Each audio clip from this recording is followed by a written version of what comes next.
We have to come back. Bonsoir tout le monde, bienvenue à cette deuxième conversation à The Bureau. Sur le thème, donc, les bâtisseurs de monde peuvent-ils impacter le monde de demain? Et si oui, comme on l'imagine, comment? Avec nos deux invités, à savoir l'artiste donc Laurent Grasso et l'architecte Franklin Azy, que je remercie vivement d'être venu ce soir. Je crois que chacun voulait d'abord se présenter et présenter un petit peu son travail de manière à clarifier un petit peu tout cet aspect en fait, de leur œuvre avant qu'on commence à discuter. Laurent, donc je te laisse la parole peut-être. Oui, bonsoir. J'ai choisi quelques projets pour les personnes qui connaîtraient pas mon travail. Donc je vais vous présenter rapidement quelques projets. Ça, c'est la première image qu'on voit là, c'est une installation au Palais de Tokyo. Palais de Tokyo 2009, une installation qui s'appelait HARP, qui est la reproduction d'un champ d'antenne d'une base de recherche militaire qui est située en Alaska. C'est une base qui est assez mystérieuse et j'avais reproduit dans le plus grand espace du Palais de Tokyo cette base qui est un endroit très intriguant parce qu'on ne sait pas exactement quel est son fonctionnement, quelle est son application et que c'est un support de projection pour énormément de théories conspirationnistes et une des théories les plus amusantes et les plus intéressantes, c'est celle qui prétend que cette base pourrait déclencher des catastrophes à distance. C'est un film qui s'appelle Polaire, qui a été fait aussi il y a une dizaine d'années. Et c'est un film qui fait partie d'une série qui consiste à créer des catastrophes imaginaires. Donc là, c'était un nuage de pollen qui envahit Berlin et dont les particules sont attirées par toutes les sources électriques de la ville. Un autre film réalisé, celui-ci en 2006, où on voyait un nuage dans les rues de Paris. Et ce film s'appelait Projection. Voilà, ça, c'est une commande publique pour l'université d'optique à Talence. Donc c'est une sphère géodésique qui tourne très lentement. Une installation à Paris sur le toit de la Samaritaine qui s'appelait Du soleil dans la nuit. Là, c'était un projet qui s'appelle Solar Wind autour des vents solaires. Et c'est un projet sur le périphérique, sur 2 silos à béton dans le 13e arrondissement. Et on voit une animation qui disons, représente en temps réel l'activité du Soleil avec des données qui nous sont fournies quotidiennement par différents laboratoires. Donc c'est un espèce de baromètre des vents solaires. Les vents solaires étant une nouvelle menace aujourd'hui qui peut affecter différentes on va dire, installations électriques dans le monde. Un autre film avec une autre catastrophe imaginaire, Soleil double, qui était le titre d'une des expositions que j'ai faites à la galerie Perrotin. Celle-ci était il y a 5 ans, je crois.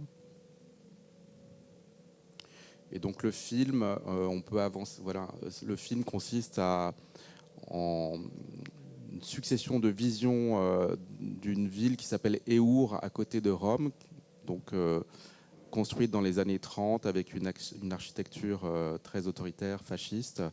Et 2 soleils apparaissent dans ce décor. Voilà, c'est une série de peintures qui fait allusion à tous les films où les catastrophes qui sont imaginées dans les films apparaissent dans des décors 16e siècle ou différentes hautes périodes. Et c'est une manière de resituer dans l'histoire différents phénomènes contemporains pour prendre un petit peu de distance. Donc là, on a d'autres peintures de cette série. Là, c'est un tremblement de terre. Voilà, différentes catastrophes qui ont donné lieu aussi à cette série d'objets où je reprends à chaque fois une catastrophe. Là, c'est l'éruption du Vésuve en 79 et donc la destruction de Pompéi.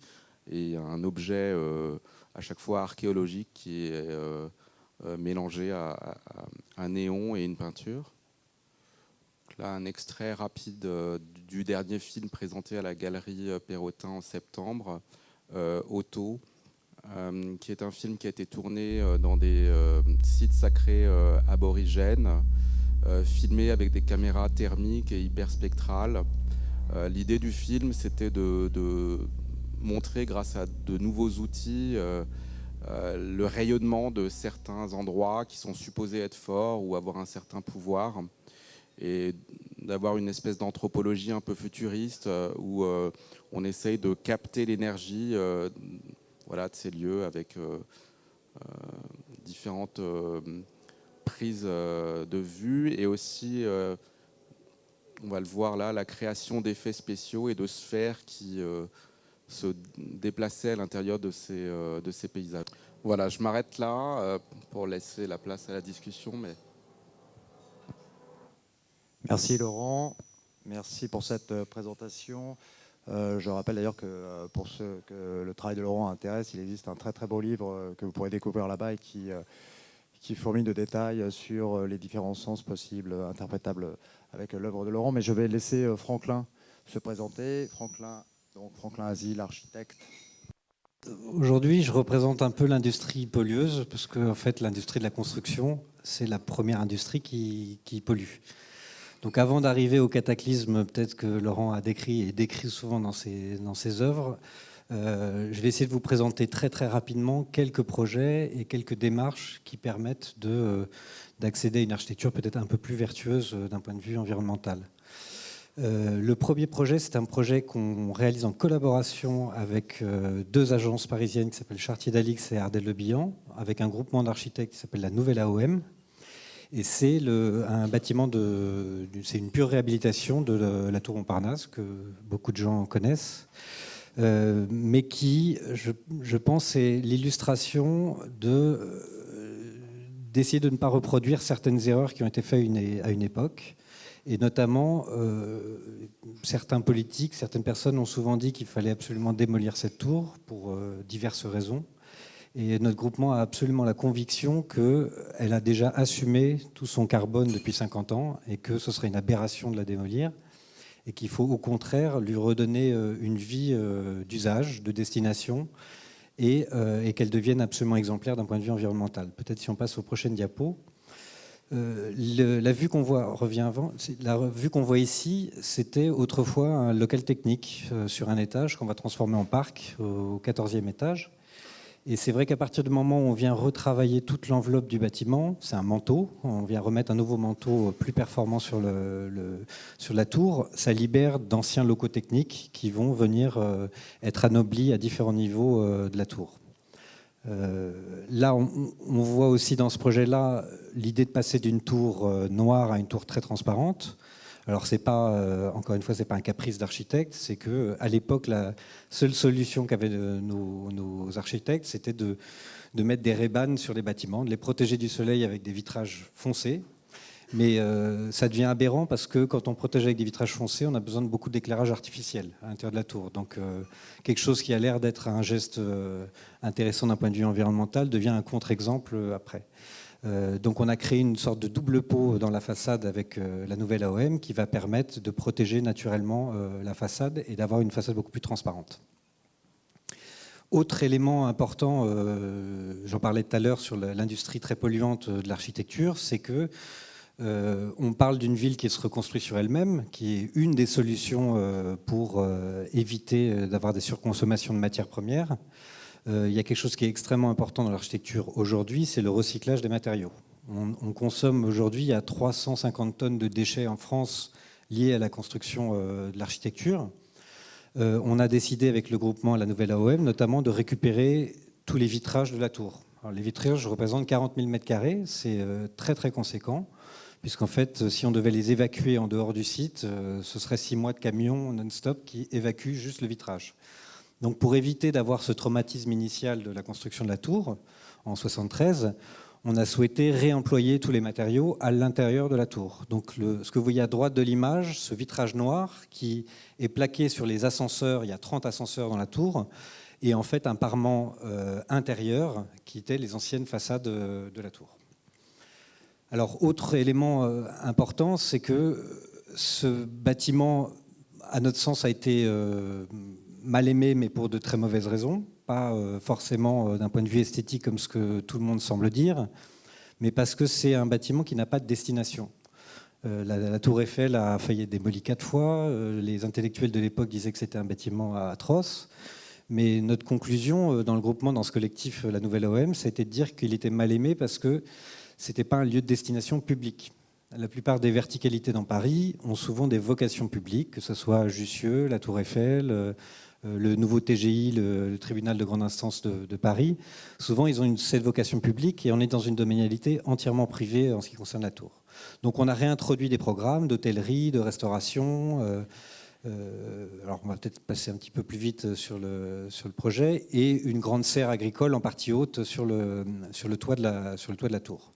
Autre projet dont je voudrais parler, c'est toujours pour parler du débat entre la construction neuve ou la réhabilitation. Il y a beaucoup d'écoles de pensée. Moi, je fais partie de l'école de pensée qui dit que la ville doit se reconstruire sur elle-même pour justement pas trop consommer de matières premières.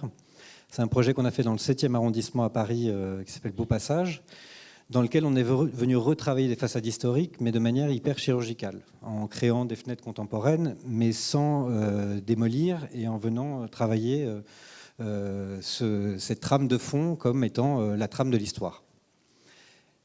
Autre élément intéressant, c'est la réhabilitation d'un bâtiment de Jean Prouvé à Tours. Alors quand on parle d'architecture modulaire, évolutive, flexible, ce qui est intéressant aussi de considérer dans l'architecture, c'est que quand on conçoit un bâtiment, il faut déjà prévoir la réhabilitation de son bâtiment 50 ans ou 100 ans plus tard. Ce que les architectes ne pensent pas toujours, encore une fois. Et un architecte comme Jean Prouvé, qui d'ailleurs n'en était pas forcément un, a fait ce bâtiment avec Zerfus, à qui on doit aussi le CNIT à la Défense, et ont déjà réfléchi et anticipé à la mutation d'un bâtiment. Et c'était extrêmement simple finalement de réhabiliter ce bâtiment, puisqu'il avait été conçu comme une trame poteau-poutre. C'est comme une grille très simple dans laquelle il y a des remplissages de fenêtres. Et ces fenêtres ne sont pas structurelles. Donc quand on doit améliorer un bâtiment, des performances d'un bâtiment, au lieu d'avoir à démolir tout le bâtiment, on garde le squelette et on interagit ponctuellement là où c'est nécessaire. Ça, c'est un autre projet qu'on vient de réaliser à la Défense, qui est la réhabilitation d'une tour. La tour avait été réhabilitée en 2000, avec une façade qui était déjà très performante. Donc effectivement, le premier geste d'un architecte, c'est de se dire j'ai envie de laisser ma patte, il y a le système d'ego, donc je vais retirer la façade et remettre une nouvelle façade. Mais quand on analyse le bâtiment, on se disait que cette façade était encore performante. Donc on a réussi à travailler un bâtiment sans en changer forcément l'image, mais à lui redonner un nouveau caractère. Prochaine diapo, avec la création de plein d'espaces de vie à l'intérieur. C'était des bâtiments qui étaient faits dans les années 60, donc il y avait tous les défauts d'usage des années 60, c'est-à-dire qu'en fait on travaillait dans des bureaux, comme dans le film de Jacques Tati, mais il n'y avait pas tous ces espaces de convivialité qu'on voit par exemple aujourd'hui, qui font que ces bâtiments sont arrivés en obsolescence d'usage, de cette manière. Donc on a réintroduit tous ces éléments. Autre projet qui est plus un projet urbain, qui est le projet de la réhabilitation de Seine-Rive-Gauche à Paris, sur 2,5 km, qui vont du musée d'Orsay au Quai Branly, où là c'est essentiellement un travail notamment sur ne pas toucher un existant, mais de venir de manière pelliculaire travailler des usages avec des mobiliers, des agrès de sport, des signalétiques. Autre projet, c'est l'école des Beaux-Arts de Nantes, qu'on vient de livrer il n'y a pas très longtemps. C'est l'histoire d'une réhabilitation d'un patrimoine industriel. Quand je dis que la ville se reconstruit sur elle-même, on a, nous, à une époque en France, énormément construit de bâtiments industriels qui ont une vocation, et dans leur ADN, une vocation à muter, c'est-à-dire à se transformer. Et la plupart du temps, un bâtiment industriel devient un bâtiment culturel. Pourquoi culturel? Parce que c'est des grands volumes, c'est des grands espaces, qu'on peut exposer des choses. Et nous, on a souhaité le transformer en école des beaux-arts. C'est une manière aussi pour les étudiants artistes de travailler dans des conditions de très grande échelle, des conditions monumenta, comme ce qu'ils n'avaient pas l'habitude de faire dans leur ancienne école. Prochaine diapo. C'était la façade avant, qui est un bâtiment inerte et opaque. Revient diapo d'avant. Et on a entièrement éclairé les façades pour finalement apporter la lumière, qui est la matière première de certains artistes. Et on a travaillé en poupée russe. Comme c'était des grands volumes vides, c'était comme des grands parapluies, on a travaillé un bâtiment dans le bâtiment. Donc c'est des bâtiments que vous voyez en transparence blanc qui sont juste derrière les façades transparentes. Ça, c'était la façade avant et la façade après. Encore une fois, je parlais du squelette tout à l'heure, qu'un squelette peut permettre la mutation d'un bâtiment. Un bâtiment industriel, c'est l'exemple type d'un bâtiment qui peut facilement muter, qui peut changer de destination, changer d'usage et permettre ainsi une modification majeure. Voilà, on va plutôt laisser place à la discussion, parce que moi, je n'avais pas prévu de faire des diapos, mais allons-y. Alors, en effet, ces présentations des travaux de Franklin et Laurent ont été un petit peu improvisées, mais je pense que désormais, pour tout le monde, il est clair que l'un comme l'autre sont investis assez fortement d'une conscience quant au monde qui nous entoure. Je dirais que Laurent, c'est un élément qui revient beaucoup dans son travail depuis le début et qui est décrit par tous ces exégètes, joue avec les temporalités afin de nous questionner d'une manière assez prégnante sur un futur possible. Là où Franklin, lui, va plutôt jouer sur des géographies, des urbanités, et comme il l'a dit lui-même d'ailleurs, il est très fier, il a raison, de pratiquer beaucoup de réhabilitation. Je crois que ça représente à peu près 50% du travail de son agence, ce qui est colossal. Et il ne l'a pas précisé, mais dans le projet de la nouvelle tour Montparnasse, le côté esthétique de la tour, ça va plaire à Laurent, ça je pense, parce que pour les deux, je crois que l'esthétique ne vient jamais en premier. Il y a d'abord une recherche de sens, une recherche d'efficacité qui est très très forte chez les deux. Et par exemple, sur le projet de la nouvelle tour Montparnasse, donc, la considération esthétique vient seulement en 5e sur les 5 arguments forts qui constituaient ce dossier et qui leur ont permis d'obtenir. C'est-à-dire qu'en premier, on avait l'idée d'une révolution énergétique, l'idée de créer des énergies renouvelables, d'avoir des façades qui allaient, d'avoir des panneaux photovoltaïques, des éoliennes, enfin des trucs complètement révolutionnaires aujourd'hui. Et de la même manière, dans le travail de Laurent, ce questionnement donc par rapport au monde est, je dirais, presque continuel, quoi. Comment, est-ce que vous vous souvenez de comment cette conscience du monde, cette envie de nous questionner est arrivée chez vous? Est-ce que c'est arrivé au moment où vous avez eu l'envie d'être artiste, ou alors est-ce que ça s'est formulé de manière progressive? C'est vrai qu'il y a plusieurs types de pratiques artistiques.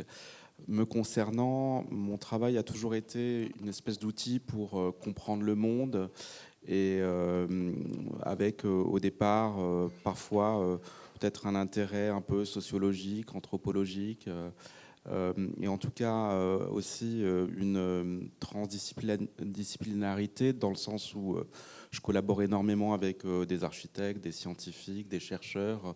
Chaque projet, c'est un peu comme un film, un nouveau film. Je m'inscris pas mal dans le processus de travail cinématographique, en fait, puisqu'en plus, le point de départ, souvent, de mes expositions, c'est un film. Et donc, chaque film m'amène dans différentes situations à explorer voilà, différentes parties du monde qui nous entourent. Donc, ça va des terres aborigènes. J'ai fait, il y a 2 ans, un projet avec l'Élysée où je filmais le bureau du président de la République pour montrer quel est le décor et quel est le cadre dans lequel s'exerce le pouvoir en France.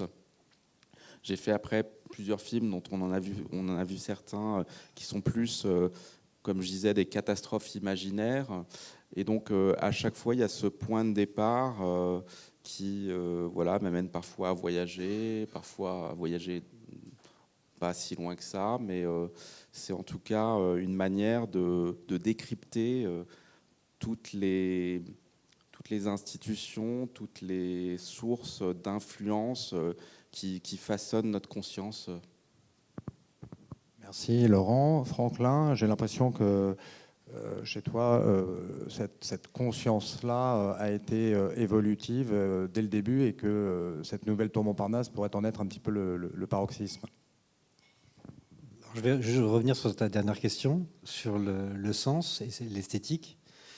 C'est évident que si, dans un concours d'architecture, si c'est un combat d'esthétisme et de forme, on arrive à des mauvaises solutions de cette manière. C'est-à-dire que ça a eu lieu à une époque de juger d'un bâtiment sur son enveloppe finale, esthétique, cosmétique.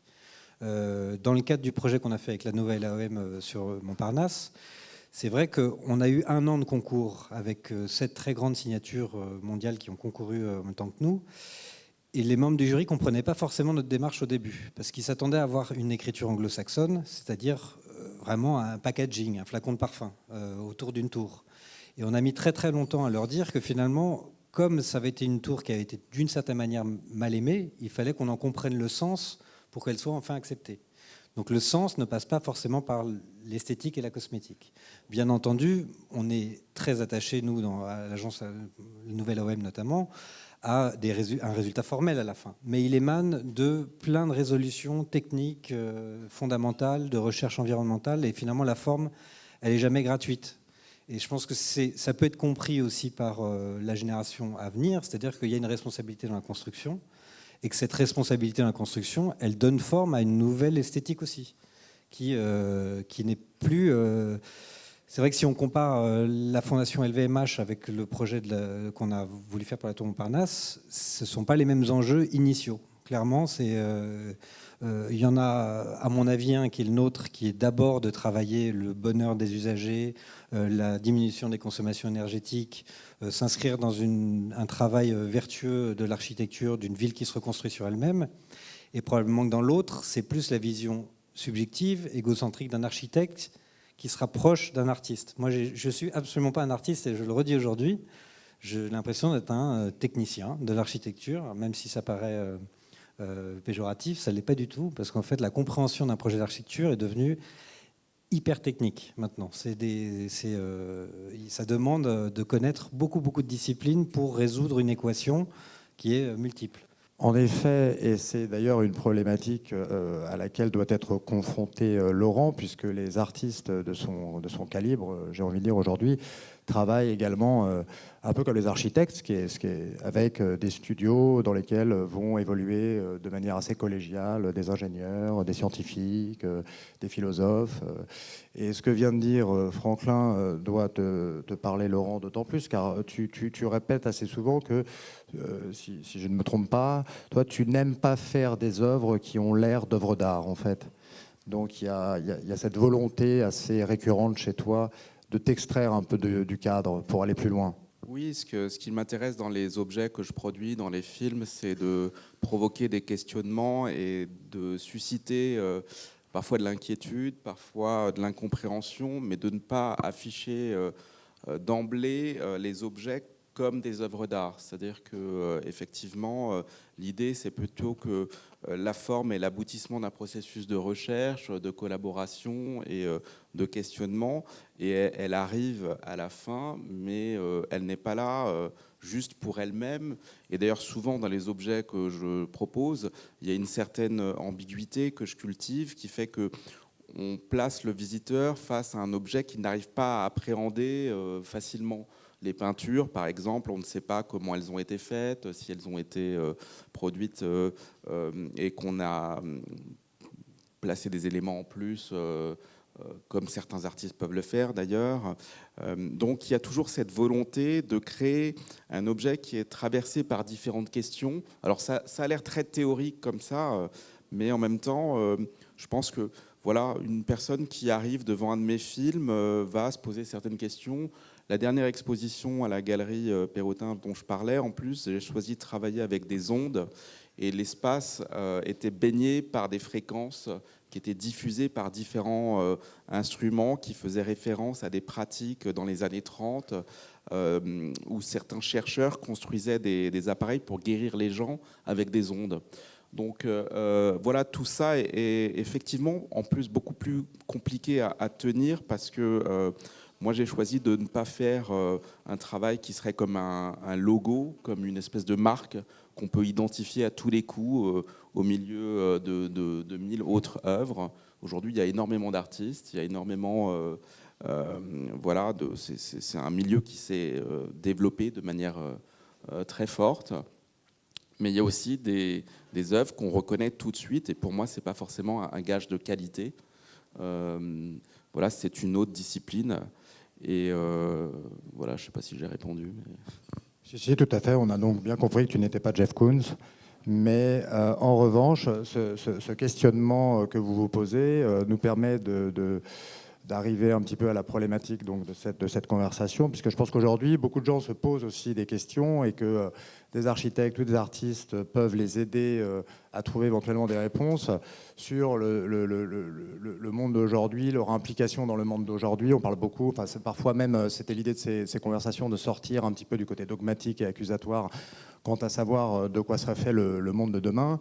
Et moi, ce qui m'intéressait par rapport à vos travaux respectifs, et tu mentionnais ta dernière exposition chez Emmanuel Perrotin, puisque Laurent est à la galerie Perrotin à Paris, à la galerie Sean Kelly à New York, Otto, donc, moi, c'est ce qui m'avait surpris dans cette exposition, c'était le rapport que tu entretenais avec des civilisations presque disparu, l'idée de montrer que finalement notre environnement, notre planète a son propre mode de fonctionnement qui peut nous échapper, et on touche à la partie un peu irrationnelle, presque métaphysique de ton travail. Franklin, toi tu parles de préserver la ville pour ne pas gâcher finalement, et essayer d'évoluer avec une certaine idée philosophique du travail que tu peux développer. Comment vous imaginez, vous, dans la pratique de votre travail, prendre en compte toutes ces nouvelles problématiques qui n'étaient pas si prégnantes et si effrayantes, j'allais dire, ne serait-ce qu'il y a 10 ans.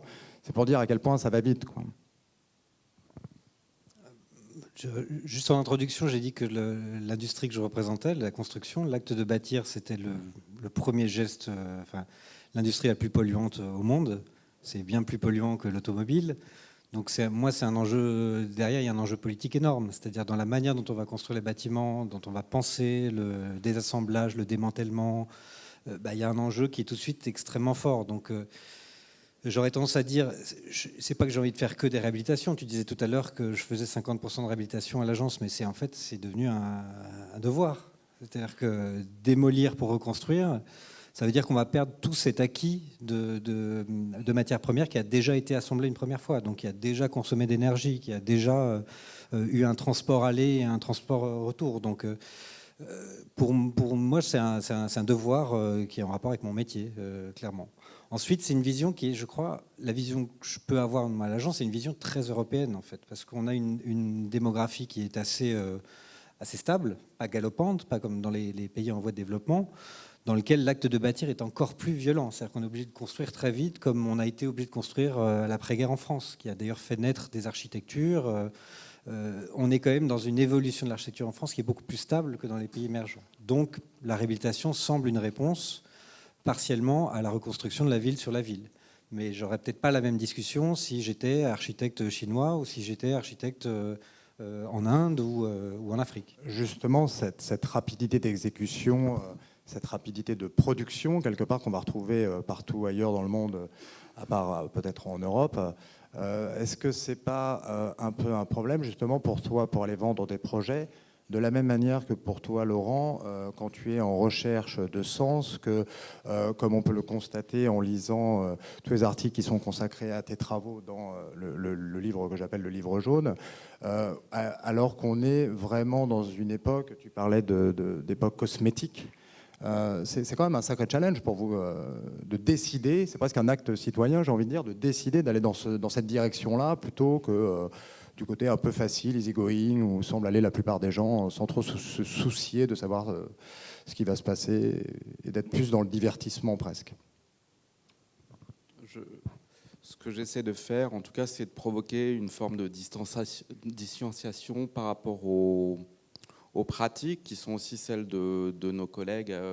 Voilà, je pense qu'après, chacun a une espèce de processus de travail, de réflexion. Moi, ce qui m'amuse beaucoup, c'est de trouver des zones incertaines dans le monde qui nous entoure et qui amènent à réfléchir parce qu'elles nous mettent dans une position un peu instable.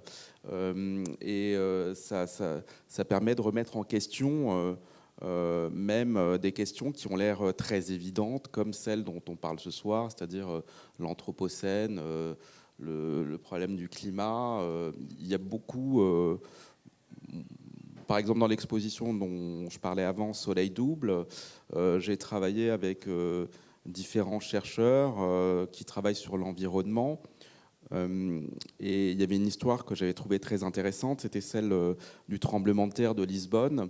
Frédéric le Grand, à l'époque, avait interdit dans son royaume qu'on mentionne le nom même de tremblement de terre, et que, en fait, voilà, le fait de parler de tremblement de terre était interdit. À l'époque, les tremblements de terre étaient comme une espèce de lieu de projection. On ne savait pas du tout comment ça marchait. Il y avait différentes communications scientifiques autour de ce sujet. Et voilà, c'était comme aujourd'hui, lorsque je parle des vents solaires, un endroit qui n'avait pas encore été exploré et étudié. Et du coup, moi, ça m'intéresse beaucoup de savoir toujours, même aujourd'hui, quelles sont les zones où on est encore dans cette position-là, d'ignorance en fait. Et je pense que parmi tous ces sujets, et même celui de l'écologie, on est encore forcément dans une position très incertaine.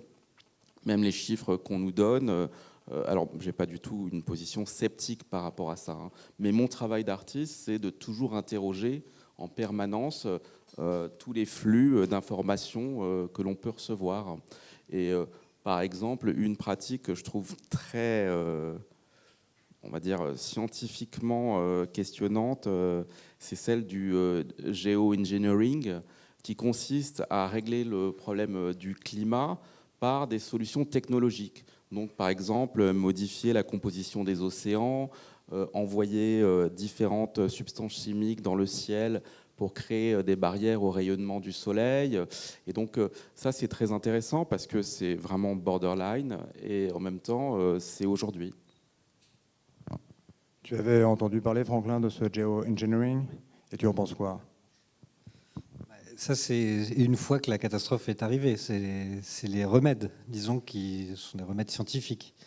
Moi, je travaille en amont. Enfin, j'essaie de travailler en amont ces remèdes pour fabriquer des projets qui soient plus vertueux. Mais...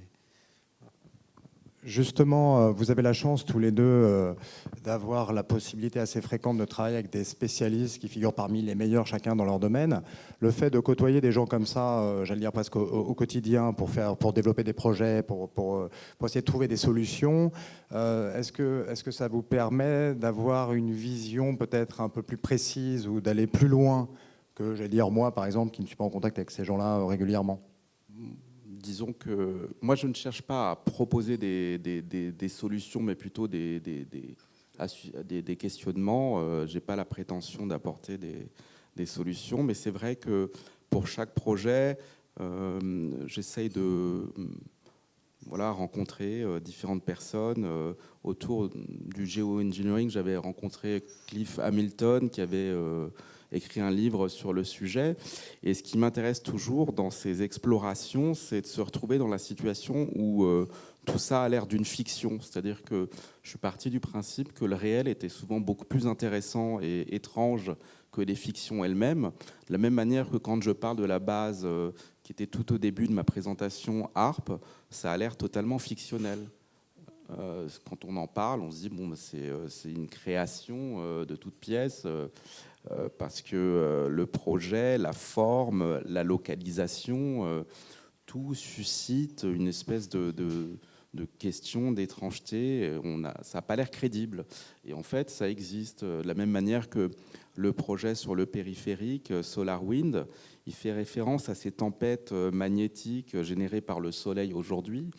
Et ça m'amusait de travailler sur cette question, justement, parce que ça étendait un petit peu la vision de l'écologie autour de notre planète. Mais j'avais été sensibilisé à cette question de la météorologie de l'espace par le CNES, avec lequel j'avais collaboré. Et je trouvais cette notion aussi très intéressante, à la fois poétique et nouvelle. D'ailleurs, en parlant de climatologie de l'espace, je me souviens qu'en regardant une discussion que tu avais eue récemment, tu parlais même de diplomatie cosmique, et j'avais trouvé cette expression assez belle. J'avais envie de vous demander également, ce que je voulais ajouter, avant, c'est que quand tu dis ça, en même temps, c'est quand même le fait de prendre position, c'est-à-dire que le fait de mentionner le géo-engineering, par exemple, de fait, on comprend que c'est quand même une aberration probable. Donc, par induction, on s'érige plutôt contre. Enfin, en tout cas, c'est plutôt ce que j'aurais envie de faire, quoi. Est-ce que ça a beaucoup changé au cours de ces dernières années, la manière dont vous avez eu, vous, à titre personnel, envie de vous impliquer sur ces nouvelles problématiques? Encore une fois, je rappelle qu'il y a 5 ans, on en parlait très très peu. Aujourd'hui, moi j'ai l'impression qu'on a quand même une chance inouïe, parce que je ne sais pas si les gens qui ont eu la gentillesse de venir nous voir pensent la même chose, ni vous-même, mais on vit une époque d'éveil assez phénoménale, quoi. C'est-à-dire qu'enfin aujourd'hui, et ça je trouve que c'est surtout, ça se sent surtout depuis 1 ou 2 ans, on se dit qu'il y a effectivement un espoir possible, quoi. Et c'est d'ailleurs ce que j'aimais bien dans ton travail, c'est que la catastrophe est imminente, mais si tu regardes bien, si tu essayes de décortiquer un petit peu, tu sens qu'il y a quand même une issue. C'est pas c'est pas sombre, c'est pas forcément d'un pessimisme sans espoir. Tu es d'accord avec ça? Oui, l'idée n'est pas de plomber l'ambiance, mais pour autant de pointer des problématiques. Concernant la diplomatie cosmique, juste pour remettre ça dans le contexte, en fait, il y a un livre qui s'appelle Comment les forêts pensent, c'est Eduardo Kohn, qui a fait une étude très intéressante sur la manière dont la nature et tout ce qui est, on va dire, le non-humain produit une logique et produit une pensée et produit une forme d'organisation. Donc, en tant que tel, les arbres ne pensent pas, mais il a étudié justement tout ce que la nature peut produire comme système. Et lui se charge d'être un espèce de diplomate entre la nature, les arbres, la forêt et le monde des humains. Et en fait, c'est de là que vient cette idée de diplomatie cosmique. Merci Laurent, très bon livre que la petite librairie n'a pas réussi à obtenir dans les temps, mais qu'on vous recommande vivement. Franklin, la nature, pour toi, c'est quelque chose qui n'est pas, pas encore extrêmement présent, à part incarné à travers certains projets récents, mais tu étais plutôt dans une sorte de sururbanité apprivoisée, si j'ai envie de dire. C'était un choix délibéré, ou alors les projets ne se sont pas présentés qui t'ont permis de t'exprimer en milieu plus naturel? Je vais juste revenir, tu disais qu'on s'intéresse à ça depuis 2-3 ans. Moi, j'ai l'impression que dans mon domaine, on s'y intéresse plutôt depuis 20-25 ans. En fait, aujourd'hui, j'ai l'impression de venir, mais en même temps, ça fait 25 ans qu'il y a de la recherche sur les bâtiments environnementaux, sur l'apport de la nature en ville. Et on est peut-être, nous, en France, un peu en décalage et un petit peu en retard par rapport à certains pays nordiques qui ont été très précurseurs là-dedans. Mais j'ai l'impression que nous, c'est un mode de fabrication qui est devenu standard. Ce qui est plus important aujourd'hui, c'est de travailler sur des bâtiments, l'anticipation de justement la catastrophe thermique. Ce qui n'est pas encore demandé quand on construit un bâtiment, il y a des normes. Aujourd'hui, il y a des normes imposées, c'est la loi et il faut y adhérer. Mais ce qui est important aujourd'hui dans notre discipline, c'est d'aller au-delà des normes, ce qui est déjà très compliqué. C'est-à-dire que très probablement qu'à Paris, dans 20 ans, il y aura 5 degrés de plus. Et les bâtiments qui auront été conçus aujourd'hui vont devenir obsolètes. Donc moi, je me bats aussi sur la notion de l'immortalité des bâtiments. C'est-à-dire qu'en fait, si on suit la norme bête et méchant de manière scolaire, l'obsolescence des bâtiments, elle est tous les 5 ans. Donc on arrive à une absurdité de devoir démolir, refaire, redémolir à chaque fois qu'une norme se modifie. Et moi, je pense travailler sur notamment la pérennité des matériaux anciens. Il y a toute une génération de matériaux qui sont en train d'arriver, qui sont des matériaux dits modernes, scientifiques, mais qui n'ont pas du tout les mêmes propriétés que la pierre de taille, que des bâtiments peut-être plus lourds, mais qui ont une pérennité extrêmement grande. Les pyramides égyptiennes tiennent toujours, mais un bâtiment qui a été construit il y a 5 ans ne tient plus. Donc on peut se poser une question aussi sur la pérennité des matériaux. Alors quand on dit pérenne, aujourd'hui, il y a un maître mot dans une sorte d'école de pensée environnementale qui dit qu'un bâtiment est environnemental quand il est léger, enfin, quand son poids est vraiment restreint. Pourquoi ? Parce que quand on doit approvisionner de la matière première, il faut que ce soit léger pour qu'il n'y ait pas trop de transport. Et quand on doit le démanteler, il faut aussi que ce soit léger pour qu'il n'y ait pas trop de transport de l'autre côté. Mais moi, j'ai tendance à dire qu'il vaut mieux construire un bâtiment avec des matériaux très très pérennes parce que ça va tenir des siècles et qu'on n'aura pas besoin de le démanteler. Donc voilà, notre métier, il a énormément changé depuis, par contre, 10 ans, parce qu'il s'est découpé en tout petits bouts. Il y a 50 ans, un architecte, on prend Niemeyer ou Le Corbusier, il pilotait globalement un projet d'architecture. Et dans un projet d'architecture, il y avait un volume, un espace et des prises de courant fort. Voilà, ça se résumait à ça, un bâtiment. Aujourd'hui, il y a dans un bâtiment 40% du bâtiment qui est invisible, qu'on ne voit pas. Mais ce n'est pas pour ça que le budget a augmenté. Donc on doit aussi intégrer le côté intelligence technique d'un bâtiment, nécessaire à avoir ces performances dont on parle, mais avec les mêmes coûts de construction et avec la même technicité. Donc voilà, on a un métier qui est devenu extrêmement technique. Et quand je comparais l'architecture hyper formelle de l'architecture que j'estime être raisonnable dans ce qu'on produit à l'agence, on ne peut pas faire de l'architecture hyper formelle et en même temps intégrer ce prix de l'invisible dans l'architecture. Voilà. Laurent, est-ce que toi tu peux dire la même chose quant à la manière dont ton travail s'opère, au mode de production, sur le fait que Franklin avait l'air de dire par exemple que son métier même, de par ces nouvelles contraintes, de par ces nouvelles problématiques, en 50 ans, avait considérablement évolué pour devenir presque un autre métier en fin de compte. J'ai l'impression que l'absence de contraintes dans l'art à proprement parler permet peut-être d'aller beaucoup plus loin et d'impacter le présent quand Franklin, excuse-moi, quand Franklin commence à travailler sur un projet, il se passe, par exemple, la Tour Montparnasse, c'est un avant-projet que vous avez déposé quand pour finir par la voir cette année et qui sera prêt, il s'est passé quoi, 2024, donc ce sera passé presque 10 ans finalement, alors que toi, peut-être les temps de production étant moins longs, tu permets peut-être aux gens de se questionner dans un présent plus immédiat. Oui, c'est assez. De toute façon, c'est un petit peu compliqué de comparer deux pratiques totalement différentes. L'art, c'est justement, ça consiste à produire des objets qui n'ont pas vraiment de fonction, même si par ailleurs, moi, j'affectionne le fait de jouer avec la fonction des œuvres d'art et d'afficher des fonctions. Donc ça, bon, c'est la première différence de base. On n'est pas soumis à des réglementations, bien qu'aujourd'hui, ça devienne très dur d'intervenir dans les musées, parce que les règles sont devenues très strictes. Il y a énormément de choses qui étaient possibles il y a encore 10 ans, qui ne le sont plus ou qui deviennent compliquées.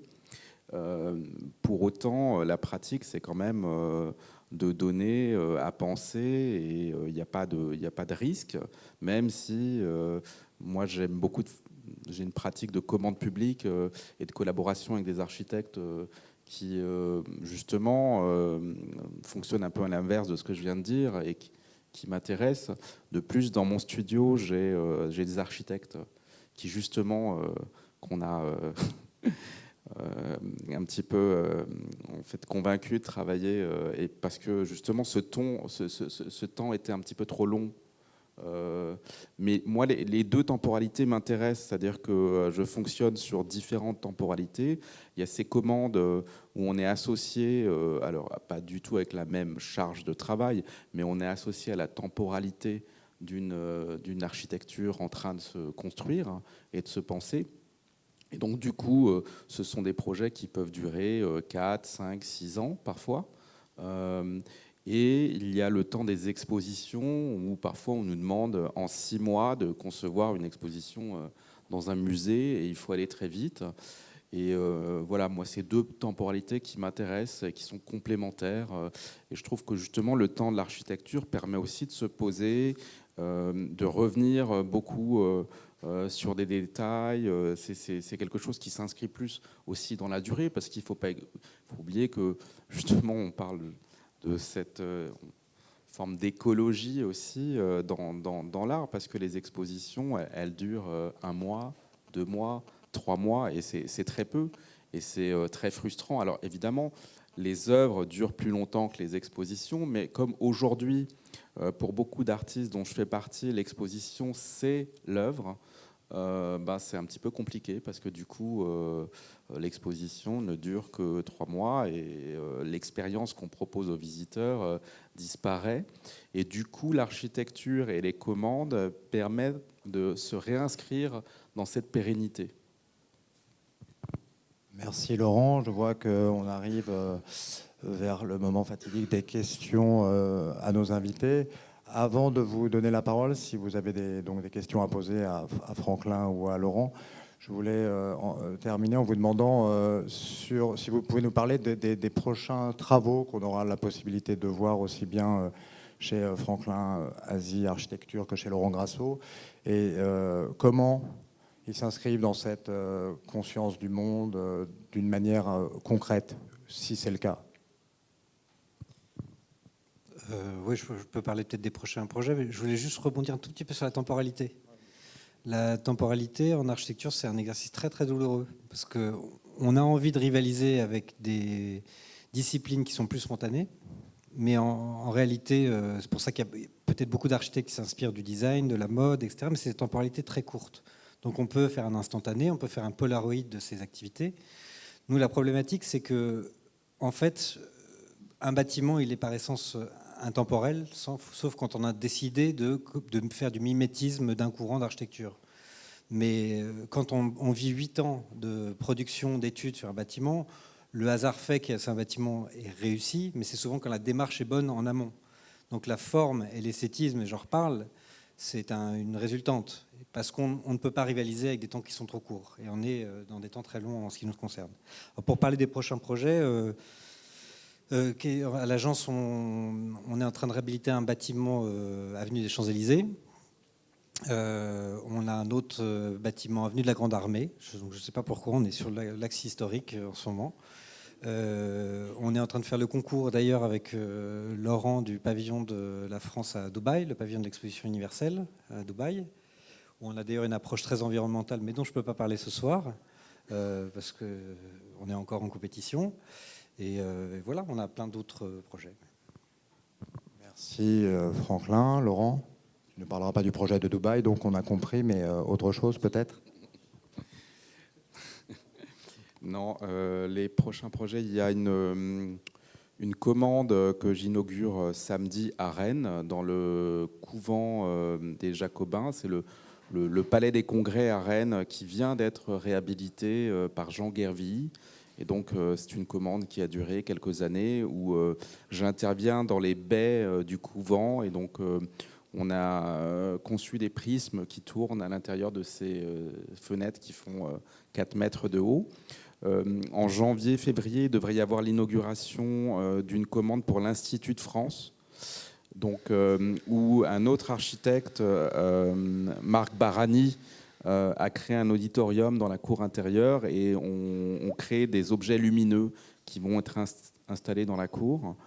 Et normalement, en 2020, on est en réflexion pour un projet au musée d'Orsay. Voilà. Merci Laurent, merci Franklin. Est-ce que certaines personnes souhaiteraient poser des questions? Très bien. Bonsoir. Donc c'était très intéressant, merci beaucoup. Ma question, vous pouvez répondre aussi, Franklin, si je peux me permettre de vous appeler par votre prénom. Je la pose plus à vous, Laurent. Vous avez dit que dans vos œuvres, que oui, vous aimez confronter vos spectateurs à des questionnements. Et est-ce que vous pensez qu'aujourd'hui, on est dans un monde où on est très au courant de ce qui se passe, on a beaucoup d'informations concrètes sur ce qui se passe sur la planète. Est-ce que vous pensez que du coup, le mystère, ça peut devenir une nouvelle forme de solution? Je ne sais pas si ma question est claire, mais si en fait, confronté au mystère, vu qu'on est quand même tout le temps au courant de ce qui se passe, ça peut être un nouveau moyen de mettre face à des questionnements qui pourront aboutir plus facilement à des choses concrètes.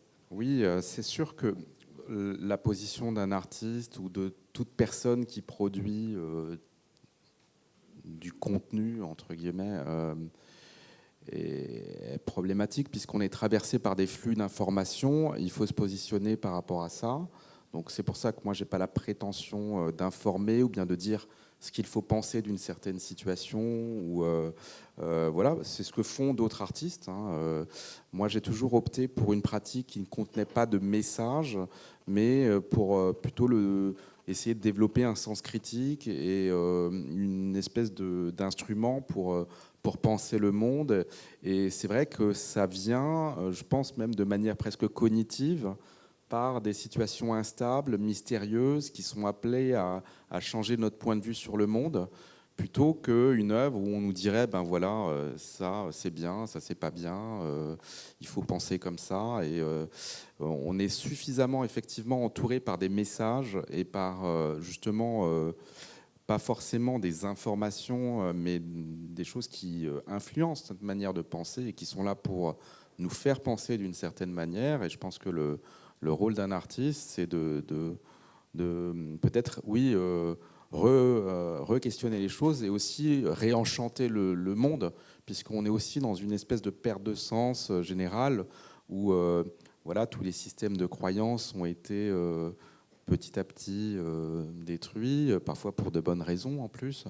Et il y a moins cette croyance. Et moi, j'essaye de trouver des zones où notre rapport au monde peut être effectivement réenchanté parce qu'il y a des possibles qui s'ouvrent, des perspectives intéressantes et qui peuvent faire rêver, j'espère, de temps en temps.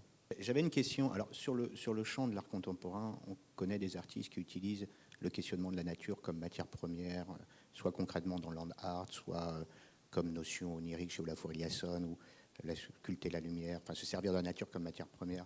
J'ai pas l'impression qu'il y ait d'expériences, ou alors des expériences collectives qui réfléchissent à la question du recyclage, du développement durable, etc. Ou alors sur des expériences ponctuelles où on va utiliser des déchets, on va utiliser des objets, et on a un problème qualitatif parce que les artistes qui devraient être là souvent ne sont pas là. Donc sur le champ de l'art contemporain, j'ai l'impression qu'il n'y a pas vraiment un dialogue et c'est lié à d'autres contingences, mais d'échanges réels sur cette question dans l'utilisation des matières, notamment dans les œuvres monumentales ou des choses comme ça, ou les travaux proches de l'architecture. Et dans le champ de l'architecture pure, pour le coup, là c'est une question que je me pose, c'est que j'ai l'impression que vous avez des initiatives individuelles avec des process que vous mettez en œuvre, notamment sur la Tour Montparnasse, mais je n'ai pas le sentiment, vous allez peut-être me corriger, qu'il y a un dialogue interprofessionnel avec des solutions concrètes, des process, pour essayer de trouver des solutions collectives, en fait, pour gérer un problème collectif. Je vais répondre à la dernière question. C'est pas une action isolée, hein. C'est pas, notamment sur le projet de la Tour Montparnasse, on est quand même dans une démarche qui est une démarche globale.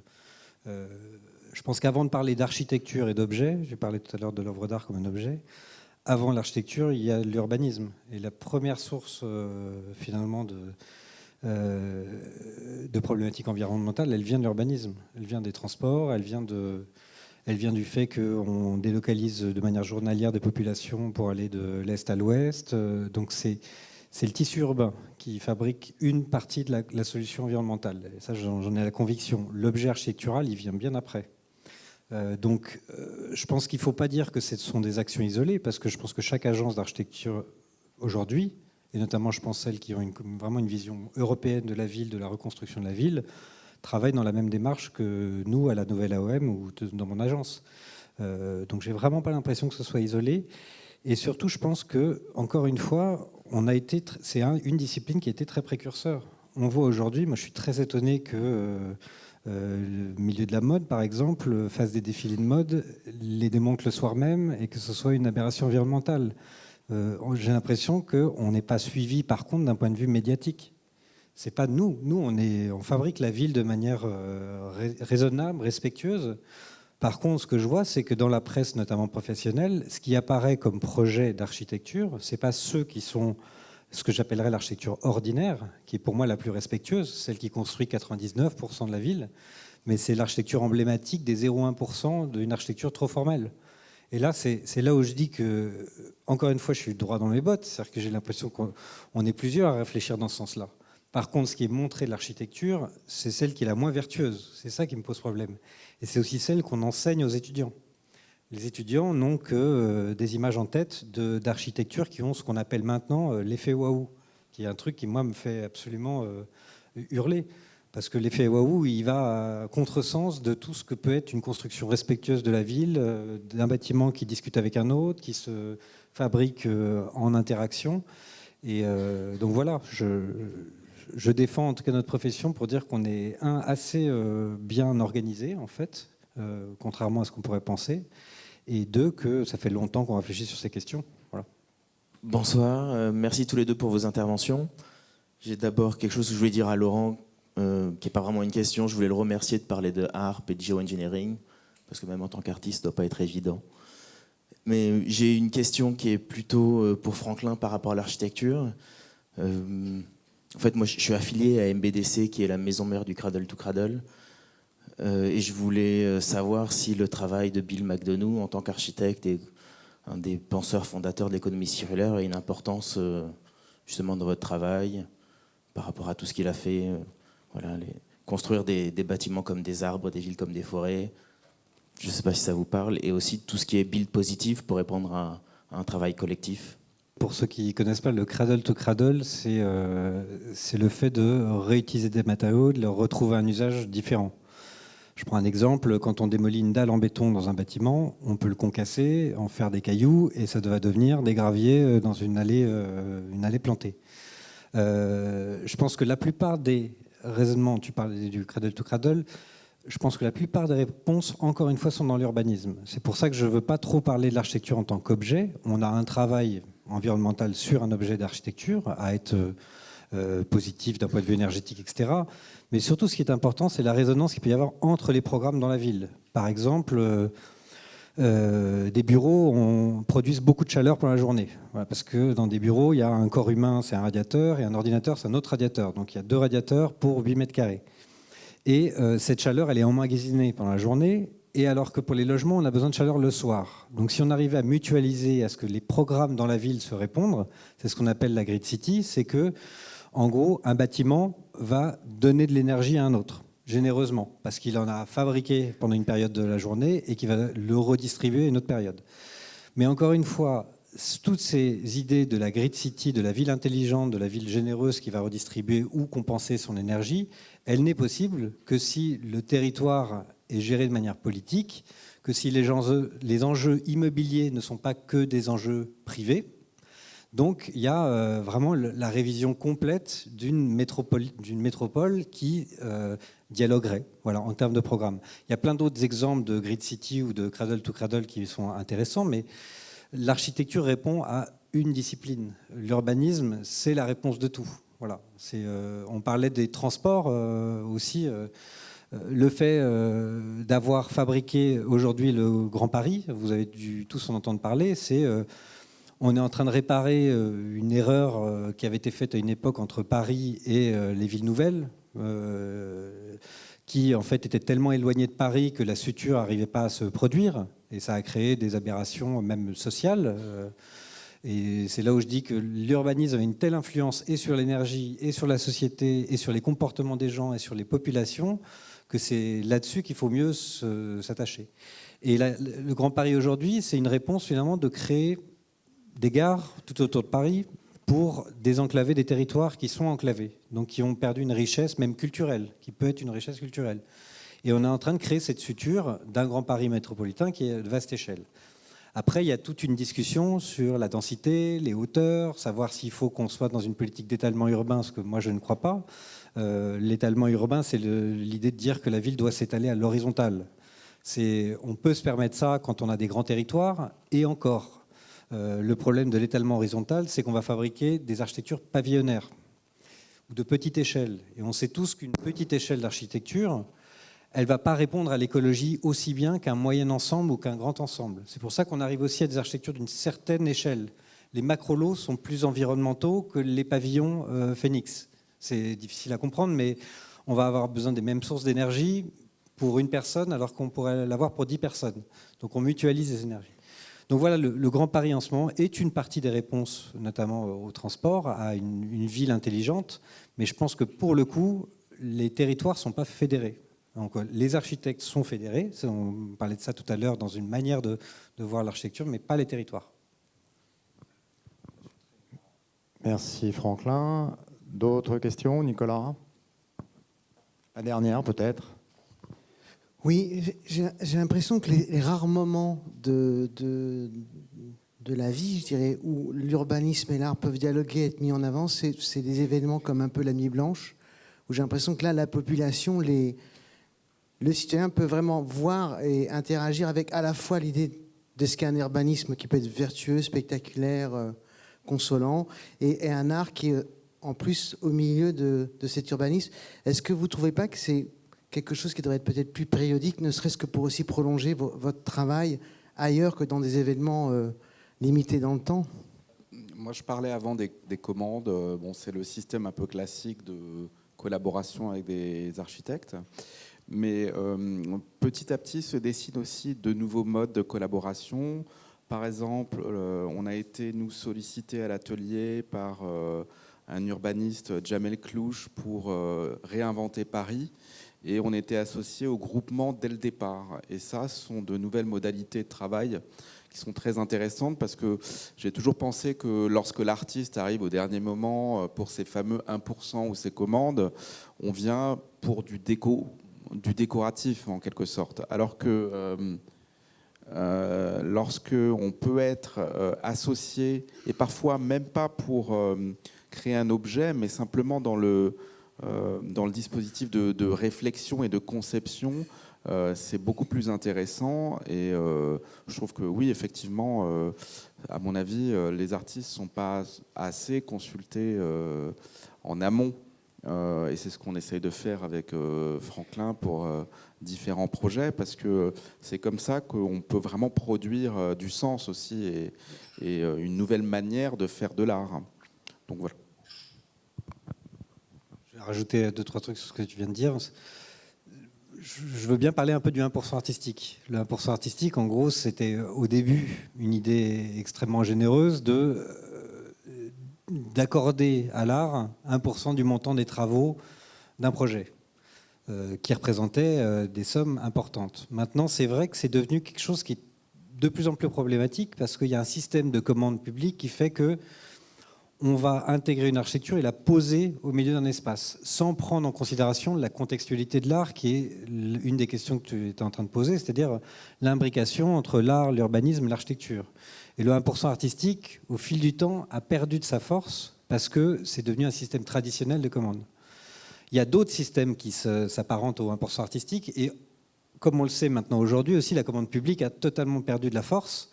Les nouveaux mécènes de l'architecture, ça a été autrefois l'Église qui faisait d'une sorte de 1% artistique à une certaine époque. Après, ça a été l'État, avec les pays très puissants, étatiques, etc., qui ont sponsorisé une forme d'architecture et d'art. Et maintenant, ce sont les marques privées, en fait. C'est les marques privées qui jouent ce rôle de mécène, et qui, du coup, ont mis en place, par exemple, un autre système qui s'appelle une œuvre, un bâtiment, mais où finalement l'œuvre est beaucoup plus intégrée dans le bâtiment. Mais c'est ce que j'expliquais tout à l'heure, c'est-à-dire que les architectes ont besoin d'argent pour construire des projets. On fait des projets avec beaucoup moins d'argent qu'avant. On n'a pas l'impression de le voir, on n'a pas l'impression de le croire, mais comme il y a beaucoup d'argent invisible, comme je le disais tout à l'heure, on essaye aussi, nous, de travailler avec des artistes pour que l'artiste puisse travailler, par exemple, sur une façade, ou puisse travailler sur un escalier, pourquoi pas, mais qui sont des éléments structurants du bâtiment dans lequel la collaboration se fait vraiment parce que c'est le même objet qu'on construit ensemble, et pas un objet qui est posé dans un contexte. Voilà. Un petit dernier mot ? Oui, justement, ce qu'on avait proposé pour réinventer Paris, c'était de s'emparer des colonnes structurelles du bâtiment qui devaient être construits, et de les rendre, de les augmenter d'un sens artistique, visuel, plastique. Donc justement, de ne pas venir plaquer une œuvre dans un bâtiment, mais de s'immiscer dans le développement d'une architecture. Merci Laurent. Merci Franklin. C'est pas mal de finir là-dessus, parce que moi, ça me permet de rebondir pour terminer cette conversation sur le fait que justement, si on écoute Franklin, si on écoute Laurent, on a envie de se dire, on en a parlé un petit peu lors de la dernière conversation, finalement une espèce de démission comme ça, partielle ou totale des collectivités, des gouvernements. Eh bien, du coup, on peut voir ça d'une façon dramatique, et on peut aussi le voir d'une façon super positive, en se disant qu'on n'a qu'à nous-mêmes à se prendre aussi en compte, retrouver le sens de l'initiative, aller faire des choses par soi-même et attendre, ne plus attendre par contre qu'on vienne nous tendre la main, et puis se parler, recommuniquer, essayer de développer des projets privés, des projets de quartier. Je ne sais pas si vous avez un syndic de copropriété, vous pouvez très bien vous réunir pour aller voir Franklin ou Laurent et leur demander d'aller produire une œuvre dans votre immeuble. Non, mais je veux dire, il faut redevenir un petit peu utopiste aujourd'hui, sinon c'est mort, quoi. Donc, Franklin ? Non, c'est bon, on arrête là. Merci à Franklin, merci à Laurent, merci à vous d'être venus. La petite librairie là-bas, je vous le rappelle, avec une sélection de livres qui a été conçue par Franklin et par Laurent, et également des ouvrages que Franklin et Laurent accepteront de vous signer. Ça n'est pas eux qui me l'ont demandé, c'est moi qui vous le propose. Merci. Embrace the world. We are